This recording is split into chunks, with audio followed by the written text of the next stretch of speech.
Oi, gente, tudo bem? Hoje eu estou aqui com a nossa querida Fátima Cristina para estar falando sobre a questão do transtorno alimentar bulimia.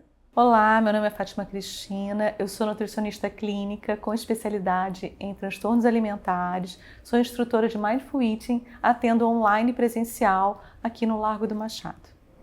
Então, te trouxe aqui hoje, Fátima, para a gente falar sobre a questão da bulimia.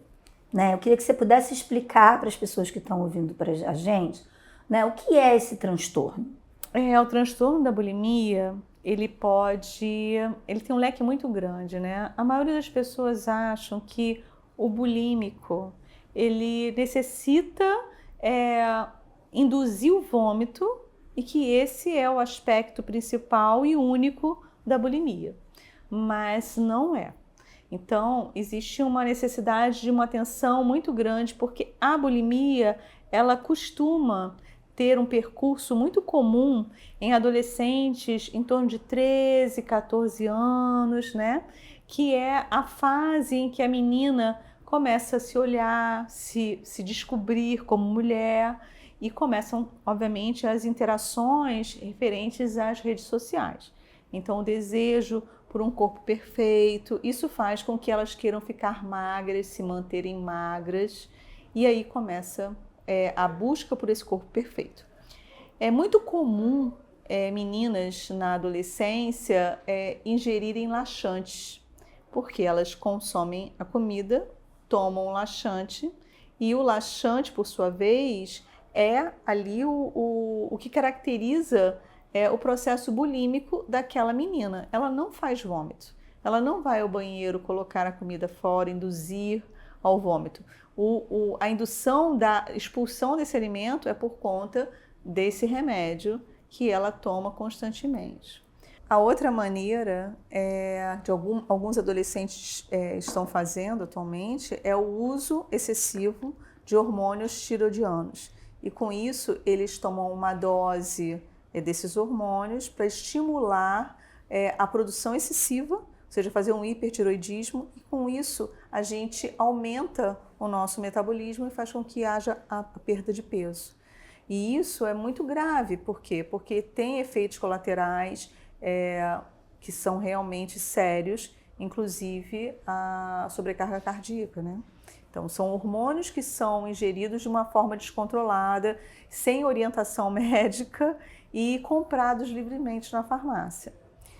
Temos um outro também que é muito comum e que muitas pessoas não identificam como um processo bulímico, que é o excesso de atividade física. Ou seja, uma pessoa consome alimentos, muitos alimentos no domingo, por exemplo, é um almoço de família, come demais, se sente muito mal porque comeu muito, e é o tipo da pessoa que ela não consegue usar os métodos de expurgos, né, que normalmente os outros pacientes com bulimia usam, e aí ela vai para a academia de ginástica e fica horas na academia de ginástica para compensar o alimento que foi ingerido no dia anterior. Os outros expurgos que você fala é o vômito, o laxante. Exatamente, e o hormônio. exatamente. Aí uma pessoa que não consegue usar esses também pode usar exercícios extenuantes. Em excesso, exato. A pessoa ela quer compensar o que ela comeu. Então, a forma que ela tem, ela fica horas na academia, né, para poder compensar. É como se ela achasse que o que ela comeu em um dia é que vai engordar ela, e nós sabemos que não é. Não é? Você pode ter um excesso num dia, um dia de festa, comer bolo, comer um churrasco, mas aquilo que você ingeriu naquele dia não é isso que vai fazer você ganhar peso, né? O que faz uma pessoa ganhar peso é a constância, ou seja, o fato dela comer de uma forma desequilibrada todos os dias, ou fazer escolhas que não sejam tão boas para ela. Isso é que pode fazer ela ganhar peso, né? Então, a bulimia é algo hoje que é muito usado por os adolescentes com esse objetivo de ter esse corpo perfeito, esse corpo que as mídias sociais apresentam e que eles acreditam ser um corpo atingível, e muitas vezes é um corpo que eles nunca vão conseguir atingir. Por quê? Porque cada um de nós tem um corpo diferente, né? Eu sou uma pessoa que eu tenho quadril, talvez aquela pessoa que esteja sendo demonstrada ali nas redes sociais seja uma pessoa que não tem quadril nenhum, né? Ou até que aquela foto tenha sido editada. Também tem isso, O tal né? dos filtros, né? A pessoa faz até uma edição de foto mesmo. A pessoa tem um pouquinho, tem uma barriguinha mais protusa, eu vou ali, eu retiro aquela barriguinha. E as pessoas acreditam que aquela foto é uma foto verídica e acham que aquele corpo é o perfeito, que elas têm que conseguir atingir aquele corpo. Então, assim, hoje é algo que traz muitas pessoas ao consultório e é muito importante, não é? Porque um nutricionista comportamental, ele não consegue tratar desse paciente sozinho, né? Então, eu vou te fazer duas perguntas. Qual é a forma do comer bulímico? Né, que você falou dos processos de compensação, mas qual é a forma do comer bulímico? E o que um nutricionista comportamental pode fazer num caso de bulimia? Então, primeiro a gente tem que identificar o que está levando aquele paciente a fazer essa compensação. Primeiro ponto. Ele está perdendo o controle? Então, se ele estiver perdendo o controle, o porquê que ele está perdendo o controle? Analisar com calma, porque cada paciente tem uma história para contar. Cada paciente tem os motivos dele que levam ele a ter aquele comportamento. A gente não consegue ter um padrão, né? Cada pessoa é individualizada. Então, se eu tenho essa pessoa que tem uma perda de controle ao se alimentar, será que ela está fazendo muita dieta? Ou será que ela está usando um recurso do jejum? Ficar horas, muitas horas sem comer? Será que ela está pulando refeições? O que será que ela está fazendo para que ela perca esse controle? Né? Isso e aí, quando ela perde o controle, o que acontece com a forma de comer? É como a compulsão? Come muito? Ela acaba comendo muito. Em pouco espaço de tempo? Num pequeno espaço de tempo, e ela se sente enojada, envergonhada, ela se sente revoltada por ela ter perdido aquele controle. E com isso, ela tenta fazer o expurgo de alguma maneira. Outras meninas, elas já têm o sobrepeso. Então, elas já estão com o IMC elevado, elas já estão com sobrepeso, algumas até já estão no nível de obesidade. Mas elas continuam fazendo a prática da bulimia porque elas acham que elas não são capazes de perder peso de outra forma. Elas acreditam que elas não vão conseguir comer de uma forma diferente. Por isso que elas tomam laxante. Que aí elas começam a perder peso, porque elas começam a não absorver aqueles nutrientes. Quando você perde peso, quando o uso de laxante, elas não entendem que também elas comprometem ao organismo delas, porque a gente não consegue fazer absorção adequada de vitaminas, de minerais, e isso vai gerar, né, o descontrole todo bioquímico dessa paciente. Uhum. E o que um nutricionista comportamental pode fazer nesses casos? Qual seria a diferença para um nutricionista clínico, né, como vocês chamam? Porque o nutricionista comportamental, para ser um nutricionista comportamental, ele tem que ter feito uma especialização e tem que ter estudado um pouco de psicologia. Por quê? Porque a gente está falando do comportamento dessa pessoa, né? E dessa forma ele consegue entender melhor o psicólogo e trabalhar junto com esse psicólogo. Então, o que está levando esse paciente a ter esse comportamento? Tem uma história por trás, né? Às vezes pode ser uma história que vem se arrastando desde a infância. Às vezes pode ser uma história baseada em algum trauma, algum episódio muito traumático que tenha feito ele virar a chave e abrir um gatilho para esses quadros. Então, é identificar isso. Depois que a gente identifica isso, a gente tenta corrigir a forma desse paciente se alimentar. E mesmo se esse paciente continuar tendo essas crises, o que nós fazemos é tentarmos ver como ele se comporta ao se alimentar, por exemplo, em público. Chamar esse paciente para almoçar junto com ele. A gente tem que observar como ele come, o que ele escolhe. Não é algo tão simples, sabe? É um trabalho que leva algum tempo, porque eu preciso entender o comportamento desse paciente em relação à comida. Uhum. Às vezes, esse paciente, por exemplo, é capaz de comer uma caixa de bombom escondido no quarto.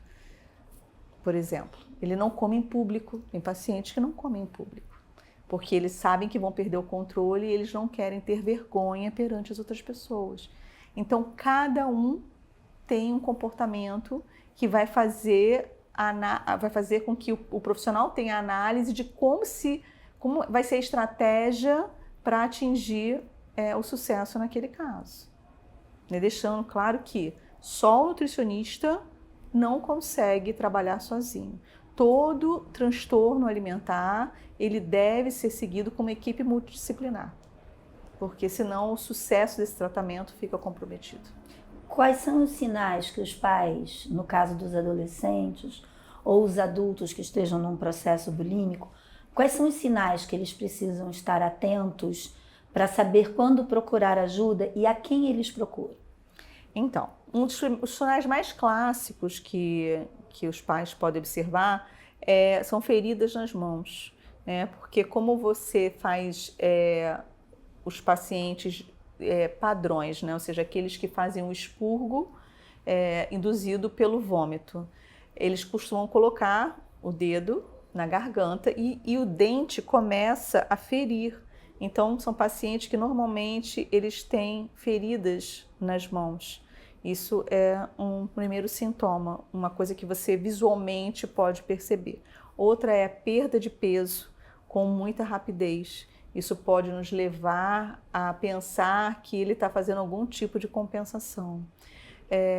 Outra possibilidade que o pai pode observar é como estão as unhas desse paciente, se estão muito frágeis, cabelo caindo, ou seja, um paciente que perdeu muito peso, está com unhas muito enfraquecidas, muita queda de cabelo, muitos problemas dentários, né? Por quê? Porque o vômito, ele acaba que traz a acidez do estômago, não é?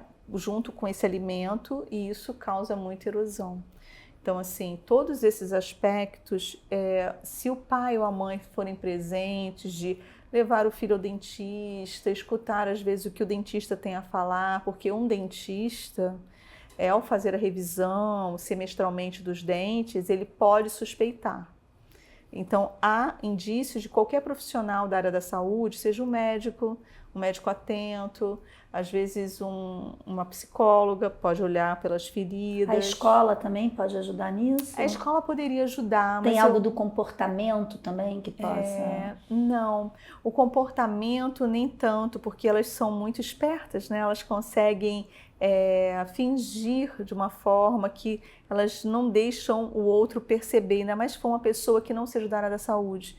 Então, é um pouco mais difícil de você observar no caso da bulimia, mas a perda de peso, sim. Então, se é uma paciente que come muito, mas ela está perdendo peso, tem alguma coisa errada, né? Olhar também, sempre lixos no banheiro, olhar as cartelas, ver se tem alguma cartela de laxante, né, perdida pela casa, porque para que uma adolescente ia querer, por exemplo, um lactopurga, né, ou algum outro remédio laxante? Então, observar o lixo no banheiro, se tem essas cartelas de medicação, também pode ser uma atenção que a gente tem que ter especial, e observar as academias de ginástica, o tempo da academia, né? Saiu para a academia, quanto tempo está de volta? Quantas horas na academia, né? Horas na academia, olhar o Instagram, né? Será que essa pessoa está o tempo todo cultuando o corpo? São indícios que os pais têm que ficar atentos. E também um adulto. Sim, o problema é que a bulimia, quando ela não é tratada na adolescência, ela caminha, né, para a vida adulta, infelizmente, e aí já não tem o pai, né, ou a mãe para fazer essa ajuda. E a pessoa acaba ficando naquele vício, vamos dizer assim, e recorre ao tratamento já muito tardiamente, né? E aí, às vezes, por um parceiro, um amigo, né? Exatamente. Em geral, amiga, né? Em geral, é a amiga que leva uma outra a um psicólogo. Às vezes, eles vêm direto pela nutricionista, né? Difícil eles irem ao médico, no caso da bulimia, em primeira instância. Fátima, no caso da bulimia, o que se observa em relação ao percentual de homens e mulheres? As estatísticas dizem que para cada 4 mulheres nós temos um homem que é bulímico. Porém, no consultório, essa é um estudo que não prescreve, porque a maioria dos pacientes que têm bulimia são mulheres. Eu diria para você que um grande número de pacientes é mulher, ou seja, para cada 40 consultas vem um homem. Então, é uma realidade que a gente vê que talvez os homens eles não procurem, né, profissionais para tratamento dessa patologia. Eu arrisco dizer que talvez não só para essas, mas os homens têm dificuldade de pedir ajuda, né? E o que você acha que acontece para a bulimia predominar mais nos corpos femininos? Eu acho que a mídia ajuda muito, né? A gente tem uma mídia que ela maltrata. Todo mundo tenta só postar o lado bom da vida, que não é a realidade. Ninguém posta louça suja na pia. Ninguém. Não é? Ninguém vai postar... Acordei de mau humor hoje. Meu cabelo tá toda descabelada, eu tô sem base, cheia de melasma. Ninguém vai postar isso. Agora até tenho, né, uma turma que tá começando a não usar filtro e tal. Também acho que não há nada demais você botar uma maquiagem, botar um lápis, botar um batom. Tá tudo bem. O problema é que a mídia ela é forte também pelos profissionais que às vezes não são da área da saúde e que vendem fórmulas milagrosas, né? Você está falando da mídia do YouTube, dos Instagrams, sim, ou a mídia principalmente tipo Globo, Instagram, etc? Não, são essas mídias mesmo. Isso, das redes. As redes sociais. Tá. Então, por exemplo, quando você olha o Instagram, você tem acesso ali o tempo todo. Se você olha o perfil de uma pessoa modelo, daqui a pouco tem um monte de fotos surgindo, entendeu, na sua tela sobre aquele assunto que você estava pesquisando. E esse aí que eu acho que é o grande problema. Então, temos uma quantidade enorme de blogueiras que vendem fórmulas milagrosas, que vendem dietas de 21 dias, seja igual a mim, né? Seja magra igual a mim. Olha só, eu consegui fazer Joana, Maria, Josefina, entendeu? Terem o corpo que elas queriam em 21 dias. Tem coisas tão absurdas na internet, né? Tem pessoas que convidam as outras para fazer jejum, 21 dias de jejum. Como você acha que uma pessoa pode ficar 21 dias sem comer? E a pessoa vai postando dia a dia o quanto perdeu e mostrando que está bem. Claro que não está bem, né? E às vezes nem consegue completar os 21 dias porque passa mal, enfim, tem que ser hospitalizada antes do tempo. Então, assim, isso não é normal e isso ajuda e contribui muito para essa busca pelo corpo perfeito. As pessoas não se aceitam como elas são. Elas têm que ter aquele corpo que é admirado, vamos dizer assim, pela maioria das pessoas. Porque talvez o que sirva para a blogueira tem mais a ver com o corpo que ela tem, né? Sim. Que talvez, por exemplo, se eu for tentar fazer, não vai ser o mesmo resultado porque não tem o mesmo corpo. Então talvez sejam as expectativas colocadas, né? Sim. Como se fôssemos todos iguais e a gente não considerasse a individualidade. A individualidade é emocional, a individualidade é psíquica, mas também é física. Exatamente. Nós somos diferentes, né? Você pode ser uma pessoa que tenha mais ombro, menos quadril, outra pessoa tem mais quadril e tem menos ombro. Tem pessoas que elas engordam, quando engordam mais no quadril e nas coxas. Tem outras pessoas que só ganham peso ao redor da circunferência da cintura e ficam com as pernas sempre se mantêm fininhas. Ou seja, isso prova que nós somos diferentes. E cada pessoa dessas, se fizer a mesma proposta que aquele que propõe na rede social faz, vão ter resultados diferentes. Sim, com certeza. E riscos diferentes também. E riscos diferentes. Então, talvez uma das questões das redes, de um modo geral, é essa pasteurização, unificação, né? Não considerando que cada um é um. Exato. E, infelizmente, eles atingem quem? Os adolescentes. Os adolescentes. Que acreditam que isso vai ser, vamos dizer assim, que isso vai ser a fórmula mágica que eles vão conseguir atingir aquilo que eles desejam, que eles sonham. E, assim, quem você acha que é importante para a gente deixar aqui, não como a única proposta, mas assim, o que você acha que é importante para quem está nos ouvindo saber em relação a quem procurar numa situação, olha, descobri que ou um pai e uma mãe observam no filho ou na filha, ou o parceiro na parceira, ou vice-versa, assim, a quem procurar? Então, eu acho que de imediato seria muito importante procurar um psicólogo e uma nutricionista. Porém, temos que ter muito cuidado porque nem todo psicólogo tem a experiência com transtornos alimentares e nem todo nutricionista tem experiência com transtornos alimentares. A gente precisa pensar no acolhimento.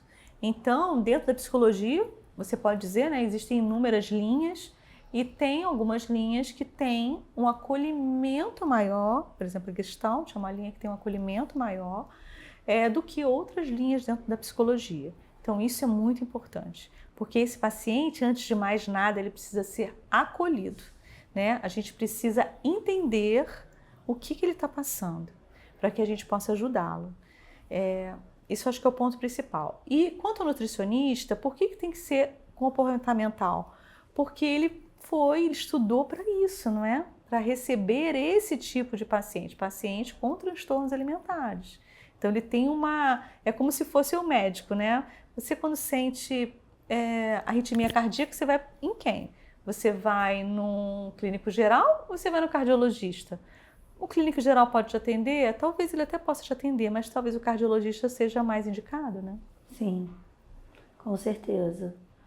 Tá bom, eu te agradeço muito. Obrigada a você.